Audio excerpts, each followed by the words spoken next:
Hi! Hello! Welcome to our channel. ఈరోజు నీతి కథ 'తుంటరి కోతి'. అనగనగా ఒక అడవిలో తుంటరి కోతి జంతువులను ఆట పట్టిస్తూ ఇబ్బందులకు గురిచేస్తూ ఉంటుంది. తుంటరి కోతి చేష్టలకు రోజు ఎక్కువయ్యి ఒకరోజు పాము వద్దకు వెళ్ళి నీకు ఆహారం చూపిస్తానని కంపల గుంపు దగ్గరకు తీసుకెళ్ళింది. పామును చూసి కప్పలు ప్రాణభయంతో పరుగులు పెడుతూ ఉంటే చూసి ఆనందించేది.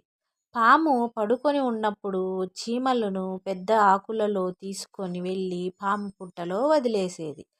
చీమలు కుట్టి పాము విలవిలలాడుతూ పారిపోతూ ఉంటే దాన్ని చూసి కోతి ఆనందించేది.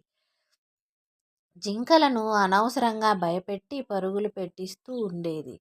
గాడిద కళ్ళల్లోకి మట్టి కొట్టి హింసించేది. కోతి అల్లరి చేష్టలకు విసిగిపోయిన తోటి కోతి దానికి సరైన బుద్ధి చెప్పాలనుకుంటుంది. ఒకరోజు తుంటరి కోతికి పిల్లను కనిపించకుండా పోతుంది. ఎంత వెతికినా దాని పిల్ల కనిపించకపోవటంతో తుంటరి కోతి అల్లాడి నిద్ర మానేసి తిండి మానేసి నీరసించిపోతుంది. అప్పుడు మంచి కోతి తుంటరి కోతికి పిల్లను తీసుకొని వస్తుంది. దాన్ని చూసిన వెంటనే తుంటరి కోతి ప్రేమతో గుండెలకు హత్తుకొని నీకు నా పిల్ల ఎక్కడ కనిపించిందని అడగ్గా నేనే దానిని దాచిపెట్టానని సమాధానమిచ్చింది మంచి కోతి. అలా ఎందుకు చేశావని తుంటరి కోతి ఆగ్రహంగా అడగగా ఎదుటివారిని ఏడిపిస్తూ వినోదం పొందుతున్నావు కదా, అందుకే నీకు బాధ తెలియాలని అలా చేశానని చెప్తుంది.